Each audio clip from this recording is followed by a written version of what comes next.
Well, those of you that we can see, which actually the only person I can see right now is you, Ben.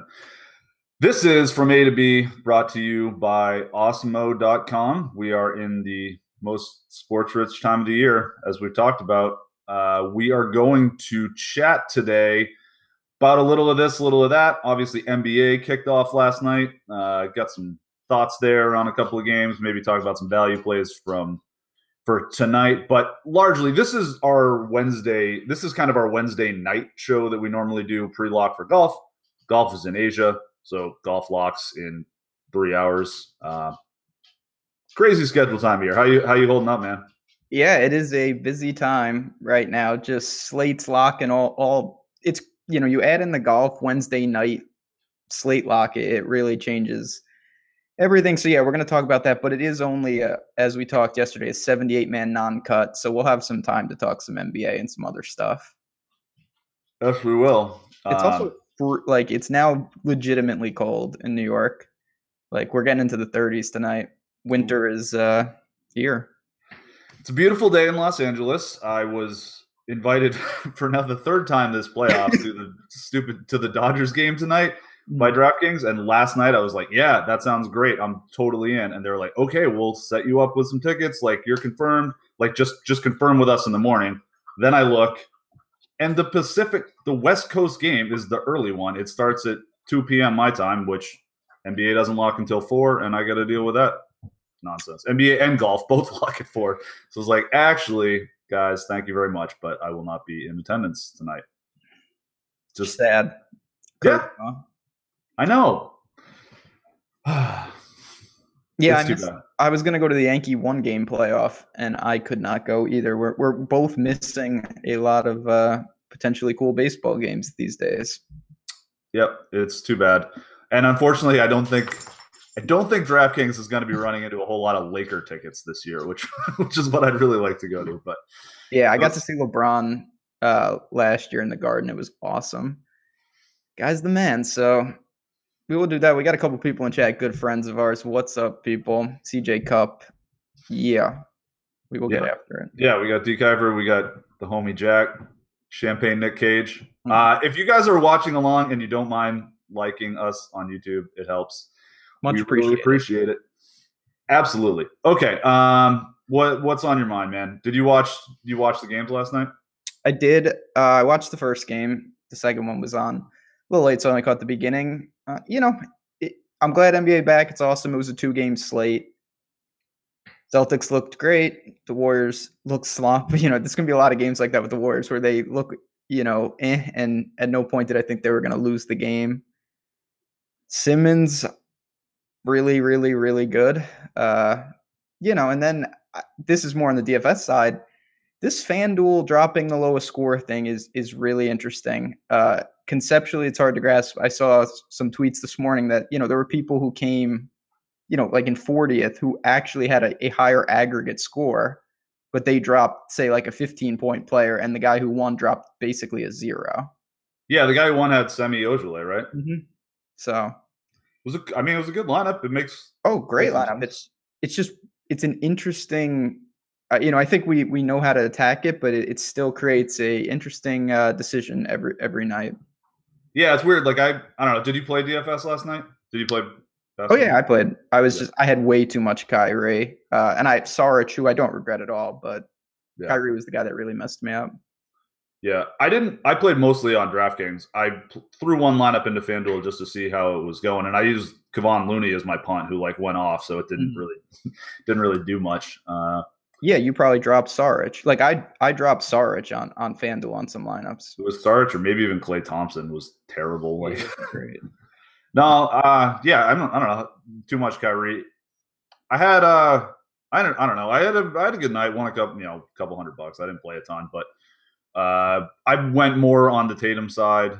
Had a lot of Mook Morris, a lot of Saric and Fultz, which hurt. That was really what stopped me from having like a monster night, because Morris was like 7% owned, and I jammed Steven Adams just because Steven Adams was the best value play on the board in my projections.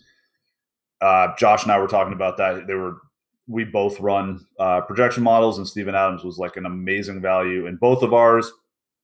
And that's kind of when you pounce. It's sort of like when, hey, there might be thunderstorms in the fourth inning of a baseball game, and that usually all that does is just like drive down ownership. Occasionally you'll get bit by it, but more often than not, the guy's going to play, and you get like a good value at a really cheap price. So Adams was really helpful. And then, yeah, Tatum and Morris, I get the Kyrie thing too. I just kind of went with Tatum because he was a little bit cheaper, and those dudes are somewhat mutually exclusive at this point. I think eventually Stevens is such a good coach that they'll figure out ways to work into each other's offense, but they're both sort of best in ISO situations.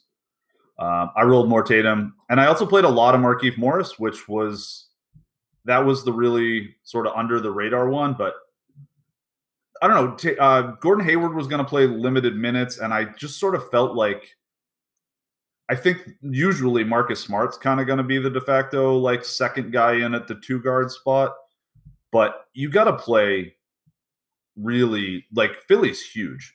I think they're underrated for how big they are sometimes. So I just think you can slide, it's a lot more of Hayward goes and then you slide down Jaylen Brown, and, Tatum can't really play it's tough for him to play the 4 against someone like Philly.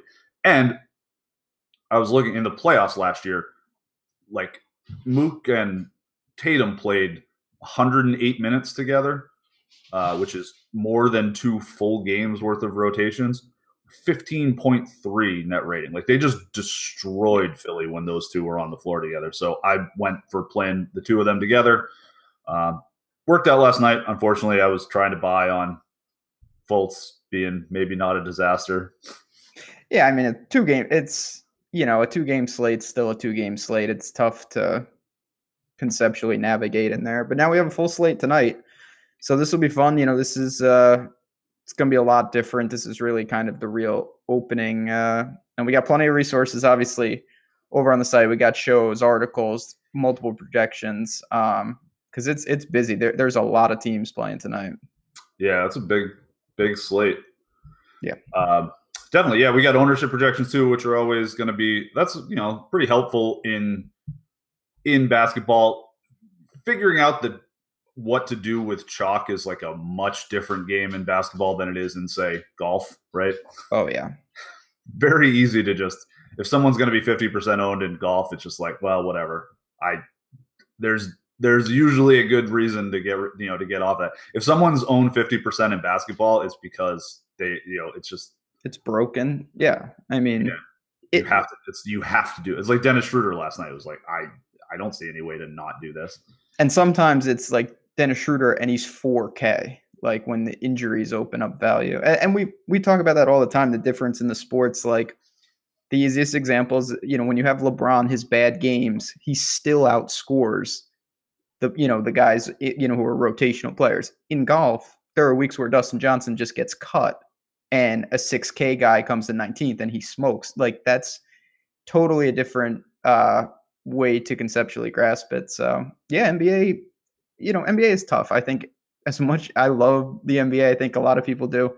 It's a really hard DFS sport. Got to look for smaller edges.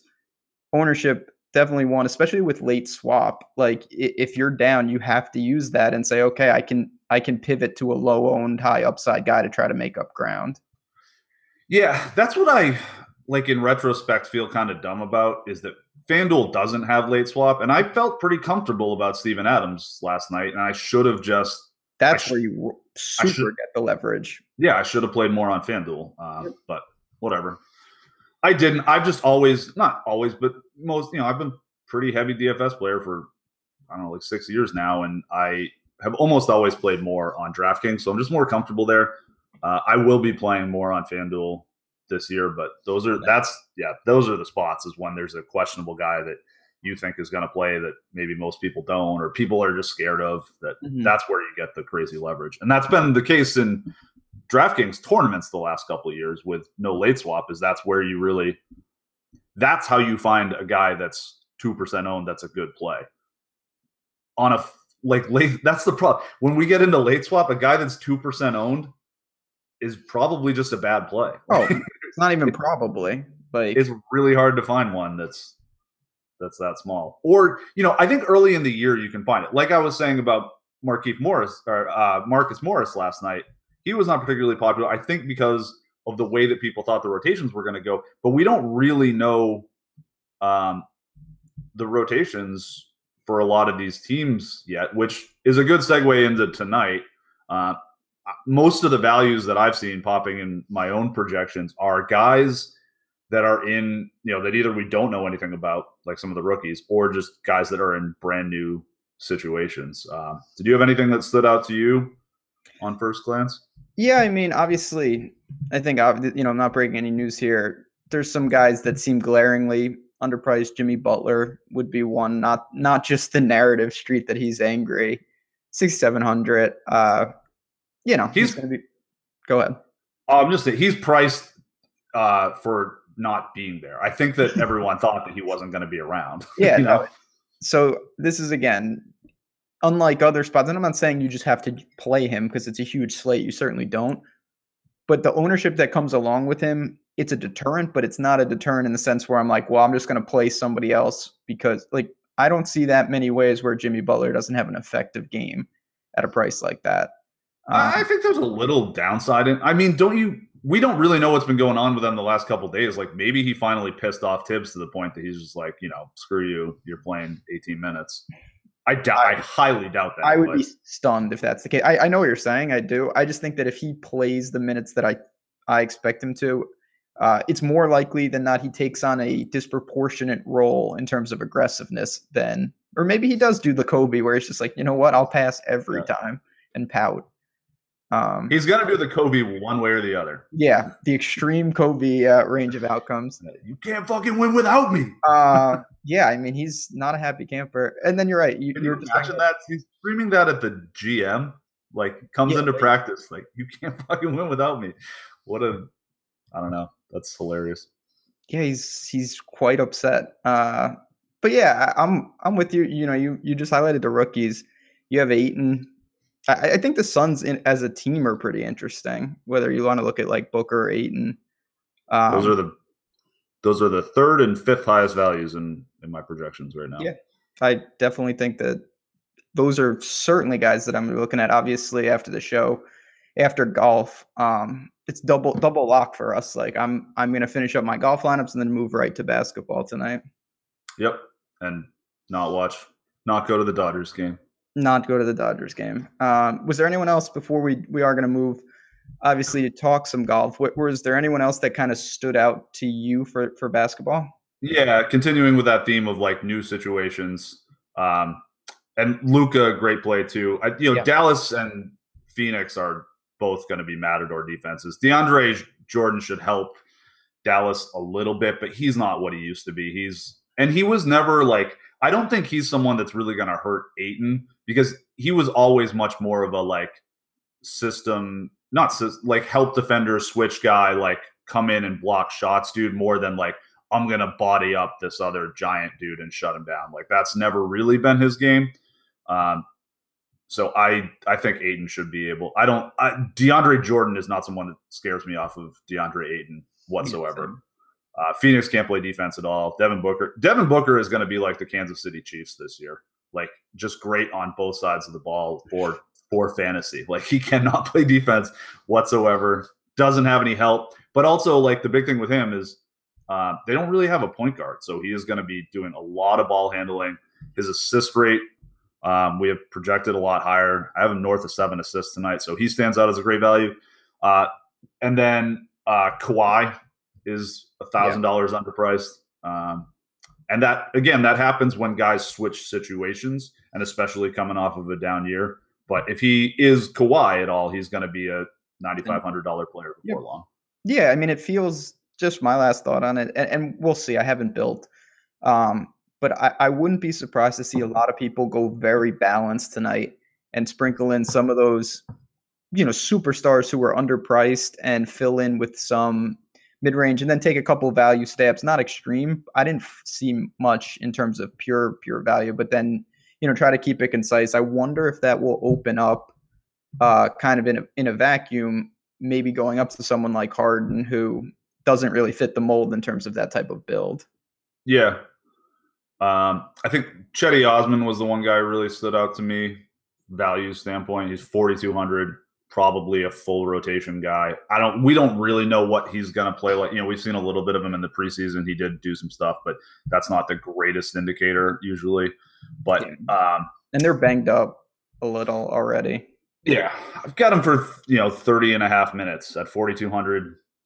It's like 13 points and 5 boards with a couple assists. Like that's good enough. That'll do at 4,200. And then Tyreek Evans was the other guy that stood out to me. 6,200 because he's in a brand new team. Love the other Reek, the cool Reek. I mean, you got to take these things before you're right. It's clearly the most solved, but it's as inefficient as it's going to get right now because we don't know. So if you can take advantage of that now before the price rises on some of these guys, you're not going to be the only one doing it, but you still look for those little edges now. Indeed. All right, chat's riled up for golf. You want to get into we're this? coming to golf. Garbage shit show. Yeah. I got that Ben Razza model. How's the Ben Razza model doing these days? With a Z in my name. At least that way he's going to pronounce it right. No one else pronounces your name right, so. I barely do. No one has my last name. Anyway, I mean, I didn't see much that's changed. That's altered kind of my strategy for this. The wind still seems – you talked about this. This is an island. There's going to be wind. Is it going to be like it last year? I think no. It's 78 guys, so you can't exactly stack. Like there's not massive tee time splits. So that doesn't really work. And it's a non-cut anyway. So I'm building pretty straight up.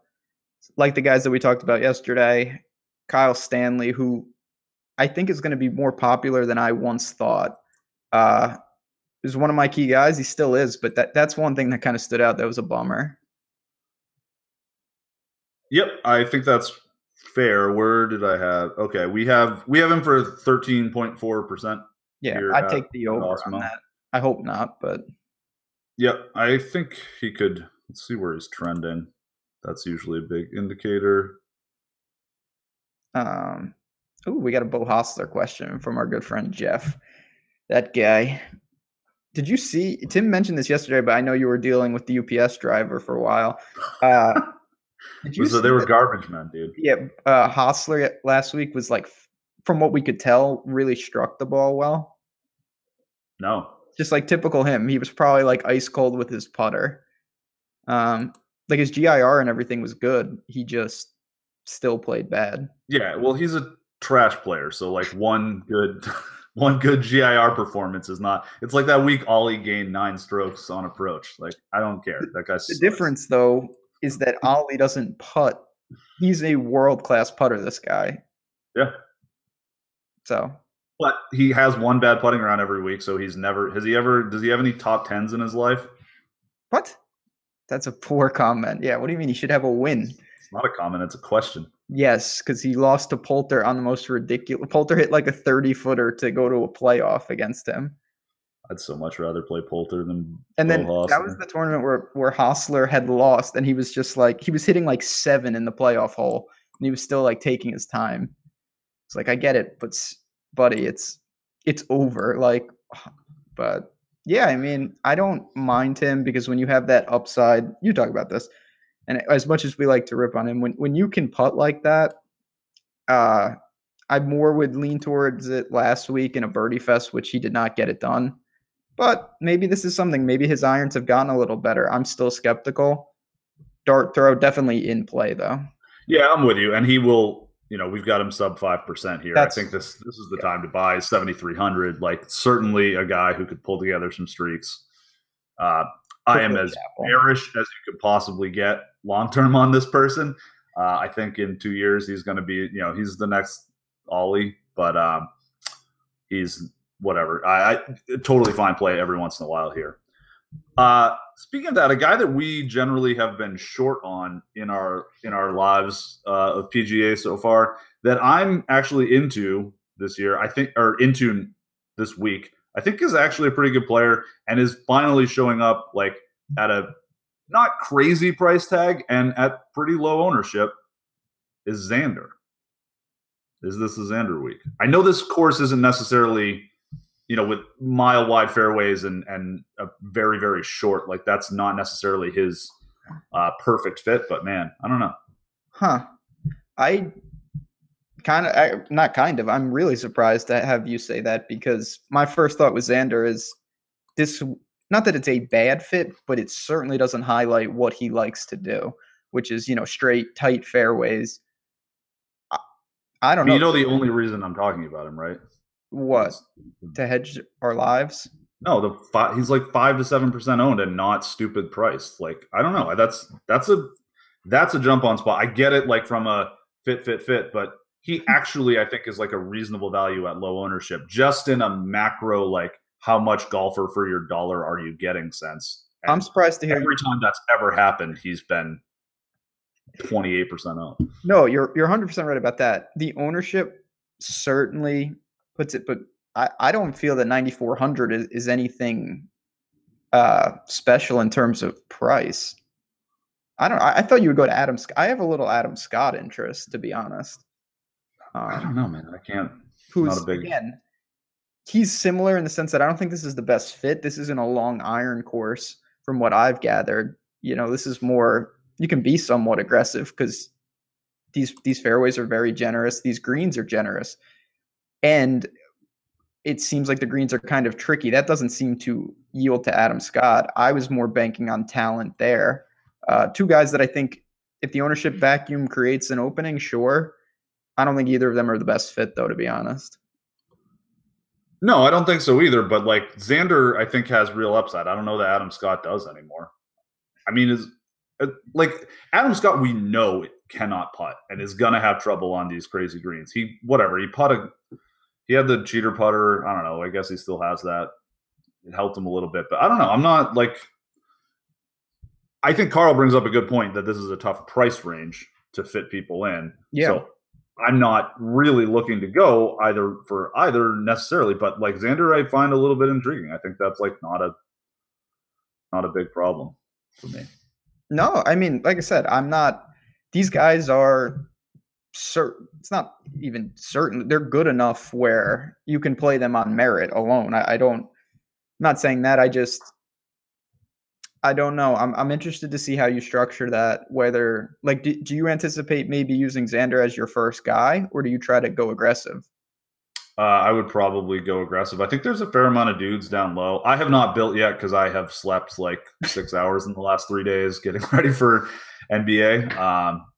But I mean, I don't know if it works out as a last man. I mean, it's not going to be a last man, but I did see that there were quite a few guys I was intrigued by in the low sevens, and then Day is my favorite play, and he's only 10-6. So I think you can fit a second relatively. It's 10-6 and 9-4 is not.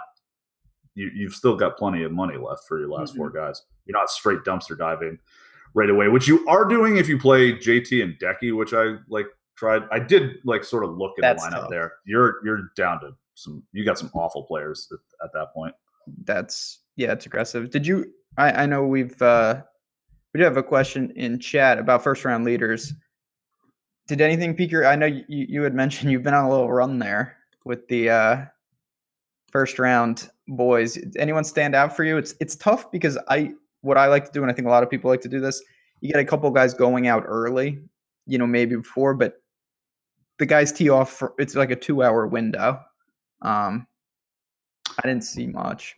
No, I don't think there's much in terms of tee times. And the tool I use is Rover. So like I look at who's got the highest Rover that is a reasonably good player with decent odds. I'm not usually a guy who picks many like 16, 18 to 1 guys ever. I like to spread out the variance on that a little bit so that I can embrace the variance, right? Like you embrace variance by like giving yourself more exposure to it.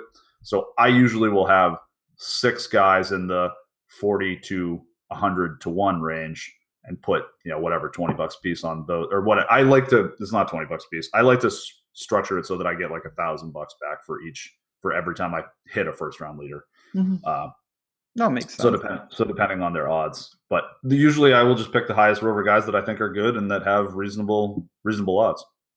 So, Ian Poulter's often a first round leader bet, despite him not being someone you would think of. Ryan Palmer's in the first group out. That's all I'm saying. But yeah, I think What? Don't hate on Ryan. You're the original Ryan Palmer truther. Yeah, that was 3 years ago. He's dust. He's over. I used to really, really like him because he's super long, had good irons, just couldn't putt. He's so bad. He's been so bad for so long. It's not coming back. I don't want any DMs then where it's Ryan Palmer 16 under through three days. I don't want, you know what I don't want? I don't want any victory laps when Ryan Palmer is -3 through 4 holes. That's right. And that's where it's going to happen. It's like, first round leaders, lock it up, baby.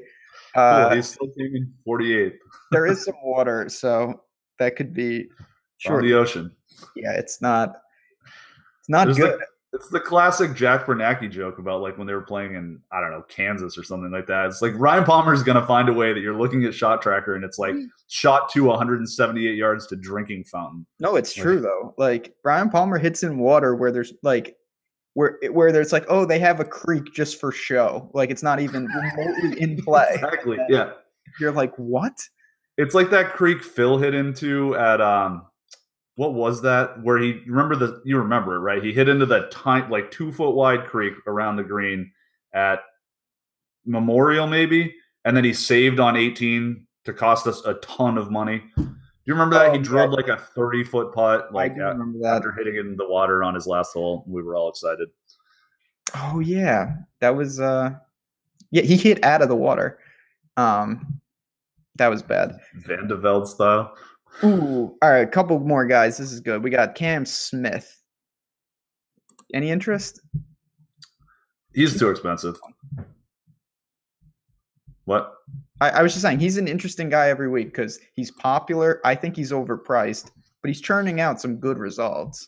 He has found himself firmly into that, where Xander was, where Neiman was, or Neiman's going to be still. We'll get to him. Where Hostler has been the like young kid who like comes out and has a couple nice showings and then starts being just too expensive and too popular. And more, this again, something we mention often, but in terms of expected value, right? Like more often than not, like this may end up looking like, oh, it was a decent play, but the payoff if it doesn't work is much, much higher. So you don't have to get those bets right as often, I guess is what I'm saying. Yeah, if the ownership is there for sure. I don't like paying. I like Griot a good amount, Benny on a good amount. They're in that same price range. So if I was playing my normal 50, 75 lineups, yeah, maybe I'd have 5-10% Cam Smith. I'm shrinking it. I only have, 20-ish lineups. So don't know if he's going to make the cut. Hostler, I think I'm going to take some flyers on. I know we talked about him already, but I don't mind him just because he has way lower ownership and he has magma upside, even if there's a lot of risk. Yep. Yeah, I will have a little bit of Hostler. You know who's projecting like crazy low owned? Char, former boy. Yeah. I knew you were going to say that. What are we doing here? Talk to me. You knew it was coming. You had to. We didn't even talk about it pre-show, but we have to talk about Charles, and he's 1%, 7,200. Real golfer. What do we do? Real golfer. That's yeah. I definitely think with generous fairways. I have some. I think I can get over. I know I can get over with 10-15%. It's not going to be tough. It's tricky with him. He's like most of these South Africans, really erratic. But similar to Louis, he's not like Louis, but he's similar in the spot. I feel a lot more comfortable not jamming him in at 30% to get over. If I can take some flyers and know that the upside is there, great. He's getting 72 holes. His off the tee game, which I don't really know what's happened here and there, should be mitigated in terms of risk because these are generous fairways. And as bad as a putter as he is, he can get hot. So it's not like he can't score. Yeah. Like he's Sharma. Yeah. Yeah. Okay. Absolutely. I mean, I don't know. It's Charles Schwartzel, man. He used to be good. Yeah, he's got a major. Yeah. He came in third at the Masters last year or a year and a half ago. Yeah, he loves that course. He does. What about, I know this is a weird range though, because there's really polarizing different plays. Like to go from Charles or Hadwin is such a ridiculous question in the sense you couldn't find two guys that are, in my opinion, any further from each other. Charles and Hadwin? Yeah, like what? But I will be significantly over the field on both of them. Yeah, not together though. I'm gonna have a few. I do. I mean, I made it. I didn't really play much at all. I have 10 club twirls and then 100. I think I put one in the 555, and then I have max entered the six. Max entered the lotto, and I'm gonna, that's a situation where it's like, all right, I'll play, 18% Adam Hadwin. No, guys got a lot of upside. I totally see that, and for 150, I know you agree. Like that's a totally different. If you have limited entries, though, I think correlating is a pretty good idea this week. Yes. But yeah, I would not put Hadwin. I probably wouldn't put Hadwin on a bullet anyway. We'll see. He might show up on my 5. I'll tell you this: he's closer to being on my higher stakes teams than Charles is. Yeah. I see merit there. If I make like a day-esque scramble lineup, Hadwin, I could see that. Whereas Keith Mitchell for me and Chappell and guys like that, I'm more into than Charles, even with the ownership. Yep. Chat. What about the Chappell Day correlation, though? They're always good together. It's that's a thing. And just all the guys that play well with Day. Yeah. That Noren's I love Noren this week. Really? Love it. This could easily be a disaster. And I have not, again, been sleeping a couple hours a night, all NBA and NFL right now. I have not spent a ton of time looking at golf. I cranked out the projections in a couple hours yesterday, but that was most of my look. I did the, host the show for you and Tim yesterday thing. It's gonna be funny. It's that kind of year. You have to be cognizant of that. We're not going to derail and go too macro, but we've talked about juggling 3 or 4 sports every day.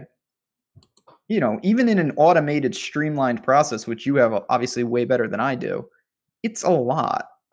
Stuff is going to fall through the cracks, and we're talking about a tournament in South Korea where there's no data. So you have to kind of rely on bang for your buck in terms of best golfers. There's no data on heart, man. Yeah. What does that mean?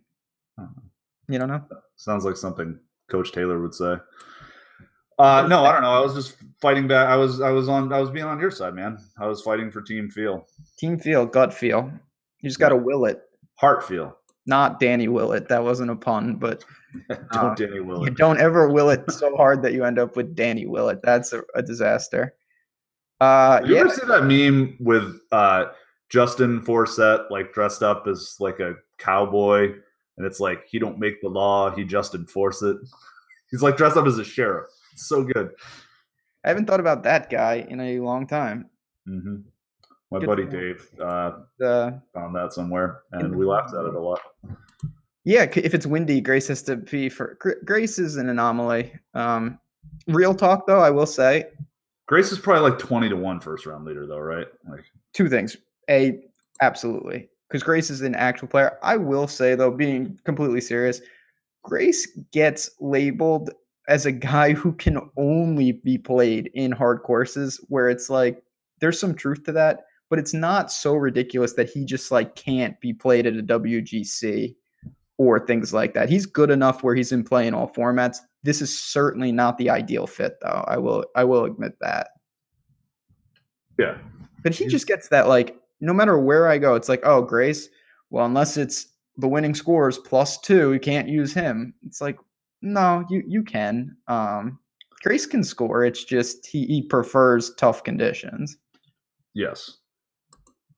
Same with Noren to some degree. Yeah, I honestly think that Noren, I don't want to say more so, but man, Noren is just, I think this course still, not that we think it's going to play like last year, but this is it's going to be still somewhat difficult where guys don't need to shoot 25 under, and that helps guys like Noren and Grace a lot. Oh, wow. Grace is Yeah, say? what? I don't know. I just thought it was going to be agreeing with something I was going to say, so I tried to anticipate it. No, I'm disagreeing with my own thing. I'm worried about what I was talking about. I wasn't paying attention to you. Yes. I know when you're not paying attention because you say, yeah, that's fair, when I'm just like rambling on about Grace, just running amok.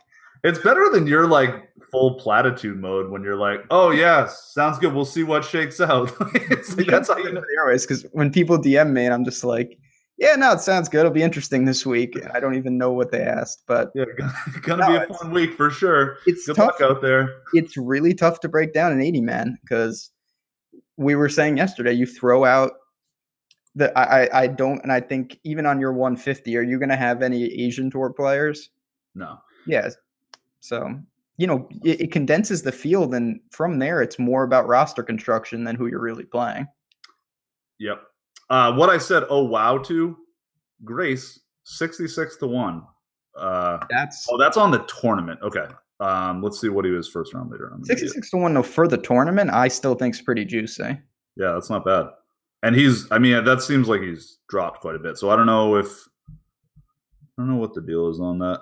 Where is he? First round leader. This is riveting entertainment. While you look for that, I do want to mention to people that Hideki did have his press conference. Typical Hideki, he said that he's not 100%, but he's playing and he's excited. I don't know what that really means. Not changing. I wasn't overly interested in him. I have some, but he definitely is dealing with something. I don't think it's where you completely fade him because of that, but you want to be aware. Yeah, definitely. And he, for what it's worth, just so everyone knows, he is popping like crazy in the projections. He's a screaming value at that price in the real world, but I'd be careful with it. I'm not playing a ton of him. I have some, but I'm not going crazy. And Grace, I can't even find on this. So maybe he's not playing the first round, which is why his odds have dropped. He's got a bye. Yeah, he gets a bye to the second round. Interesting. Just shows up as even. So I'm going to go with not a. In terms of like, I'm looking down. I don't know if you want to just like throw out some flyers down low, sub 7. I don't have that much. And I think that's really where, for me, if I can get that right, I think I'm going to have a pretty good week because I feel confident up top with the guys we discussed. But last week I hitched my wagons a lot to Hadley, and that worked. Here you got like the Love Marks, Piercy, Spawns, Steele. I don't feel Jimmy Walker's down there. Not a ton of interest in those type of guys. Do you have one? Isn't this like a pretty decent fit for Jimmy Walker, though? Yeah, but Jimmy Walker, and you've talked about this, and I think we all fall into this trap. I certainly do. When it's like, oh, it's generous fairways, it helps the sprayers. Of course it helps the sprayers. But if you spray it 40 yards to the left, it doesn't matter where you are. You're going to be in huge trouble.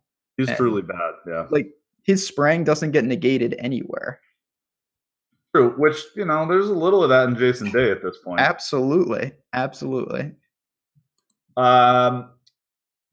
James Hahn, I don't think is insane just because he is 6,200, which I don't know if that's the Flatman, but it's pretty close.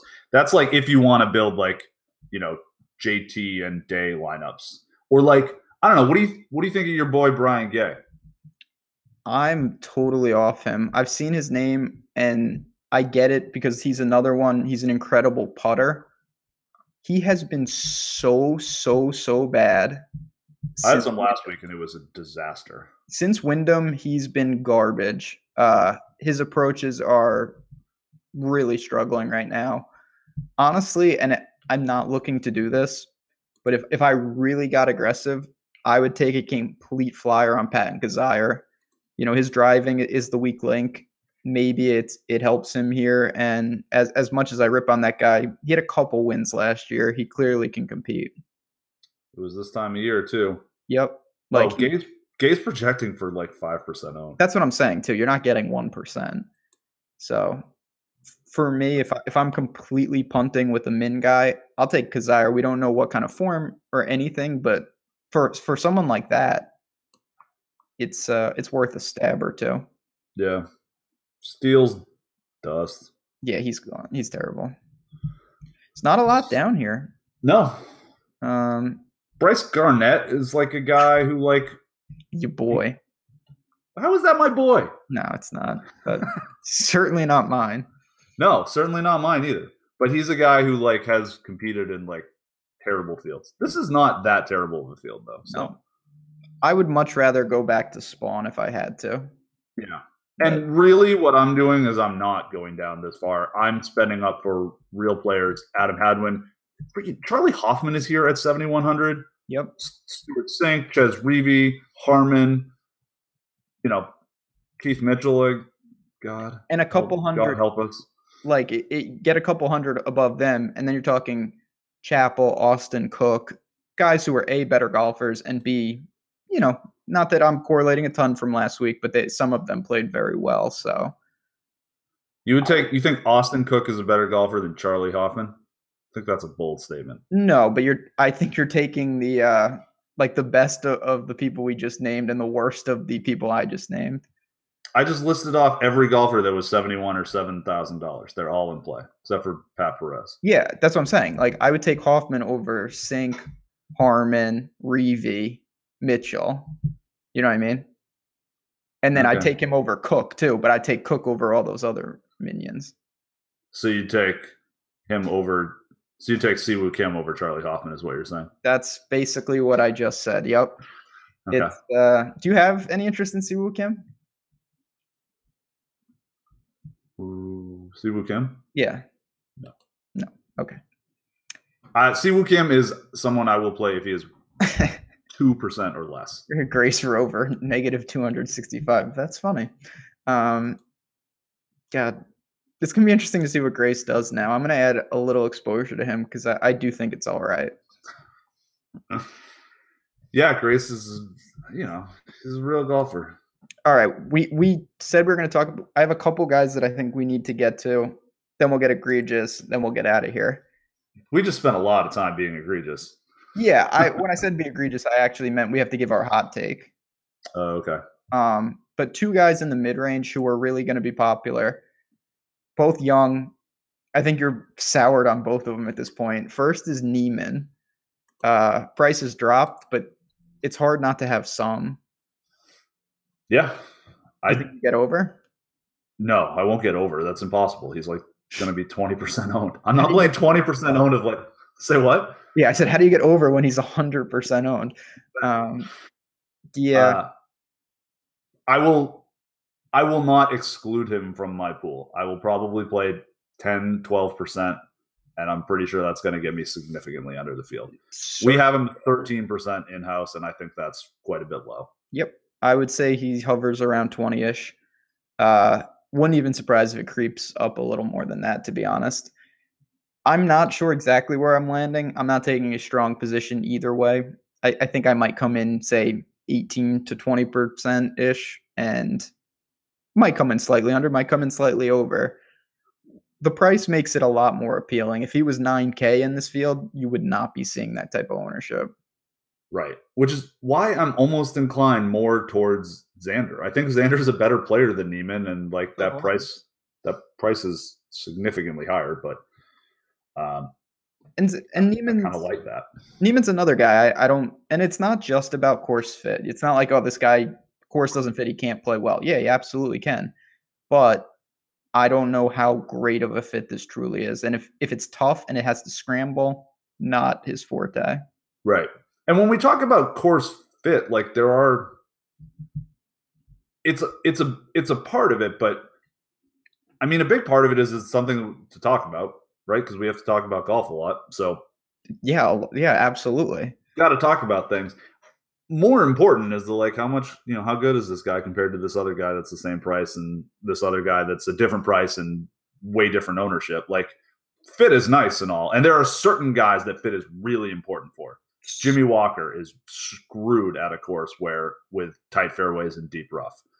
As Brian. Yeah. Although Jimmy Walker has won a PGA championship. But whatever. That was really weird.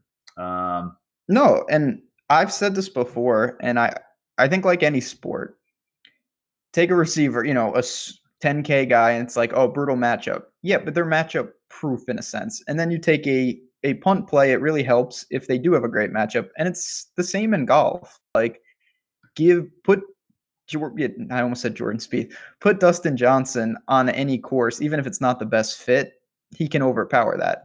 When I pick a guy at 6,400, I really prefer that there's something that's telling me to play him, just because most likely he's not the best golfer in the world.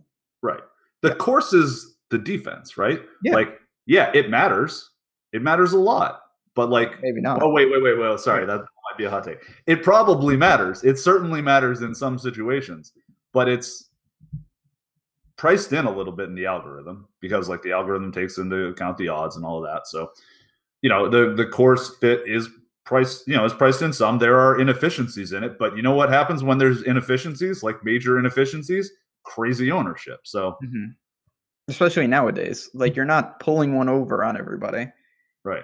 And a lot of times, and more so in a high variance sport, it tips too far. Like if something is great and then 75%, obviously I'm using an extreme example, 75% of the people play a guy, no matter how good it is, you're probably going to want to be on the other side. Even unless it's NBA. That's what I'm saying. But in a high variance sport like golf. Yeah. Oh, okay. Sorry. yeah, absolutely. In NBA, it's like, I'll take the free 25% that he should be 100% owned in double ups. Like, and he's 88%. Like, you don't fade that. Yep. No, it's true. And like, yeah, exactly. This is why we spend a lot of time being like, real golfer X is only $7,300. You like Xander. And he's not going to be popular. Might as well play him. It's true, because unless you're taking the extremely bad golfers or the extremely good, most of these guys are truly interchangeable. And then you factor in form, course, gut, jazz, raz feel, some projections, and see what's what.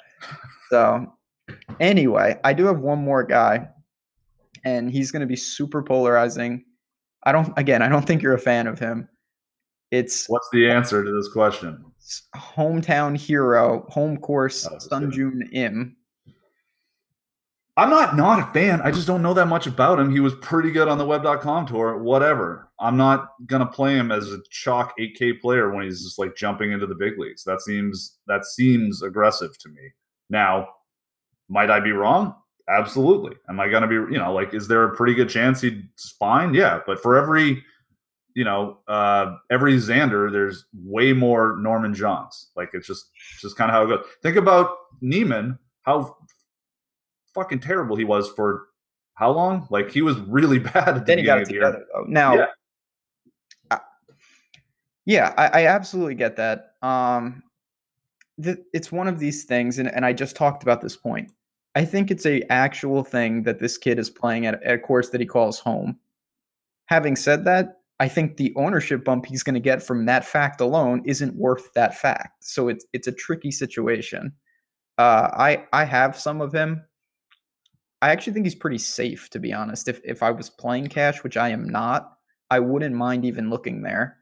But in tournaments, I'm not sure I'm going to be able to get over. And it's similar to Neiman, because I'm not going to dump 35% on Sunjoon Im, because I'm not sold completely just yet. Right.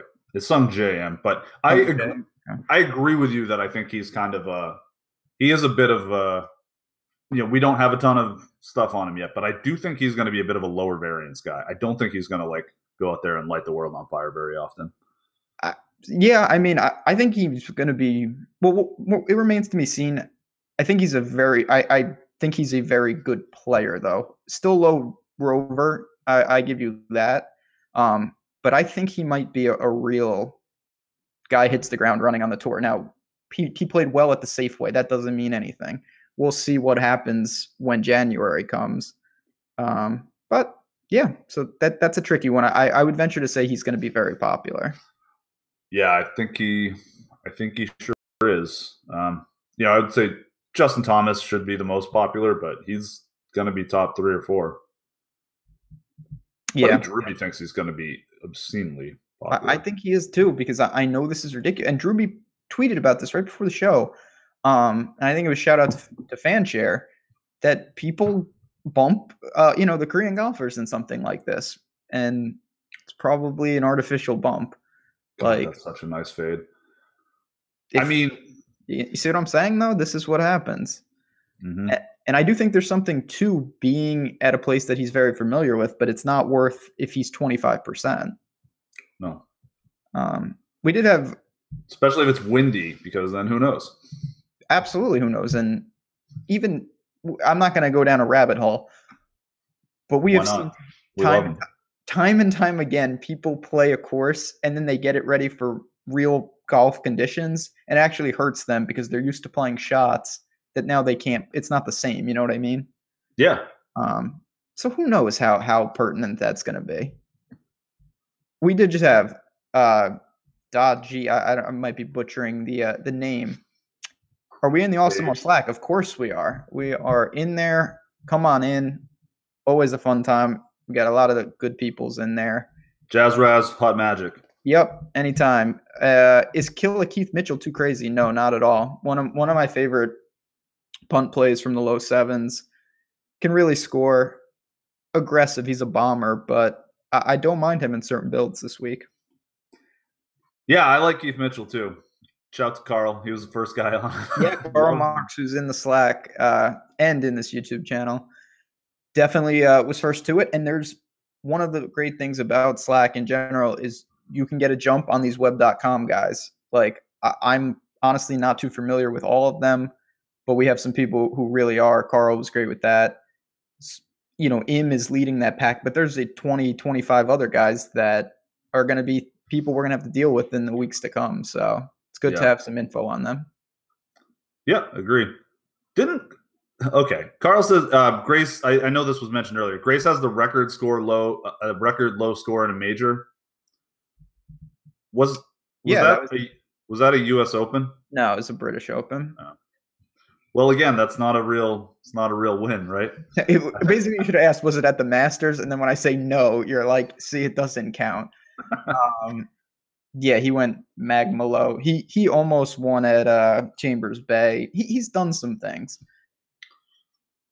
But he was playing. He got the draw where the winds were swirling it was like a tornado into each cup. Yeah, just funnel holes. Yeah, I mean, like I said, these are tricky tournaments. They're on the other side of the world with half fields. We've said that 100 times, but it's just the way it is right now. I think if you haven't played DFS golf, you said this yesterday, and you're 100% right. Throw a small percentage of your bankroll into a couple things and have some fun, take some stabs and see the players. And if you do play DFS golf, you should already know this. Scale it back, take some stabs, try to get some information that can help you not only win money now, but more importantly, honestly, so you're ready for January. Yeah. There's like quarter tournaments out there, and it's a fun, like it's quarter tournaments, aren't there? Isn't that what the mini max? I'm an idiot. I see. I was just getting worried that you were saying like they're splicing it somehow. Even I was thinking like NFL mode, like they're churning it like 4 holes in. Yeah. There's really low dollar stuff. The mini, I think it's called the Mini Max. Yeah, formerly the Quarter Arcade. Yeah, formerly the Quarter Arcade. I think they have like 10-cent tournaments now. Yeah. We're not playing dumb. We aren't allowed to see those. So it's like yeah, that's true. That you can't see them. But there's no matter what your bankroll is, you just money that's not going to make or break you. Have some fun, build some lineups. You get 72 holes out of it too, which is kind of nice. Yes. Yeah, and golf is a super fun sweat. That is not when you don't know what's going on though. What? Well, you can't see the shot trackers, but yes, still fun. That's true. Well, if you live on the West Coast, it's going to be prime time all weekend, so it'll be fun. Maybe, unless your guy sucks, then you will never see him. All right, 2 more guys, a hot take, and we out. How's that sound? Yeah. Abraham Answer, yay or nay? Yeah, sure. I don't hate it.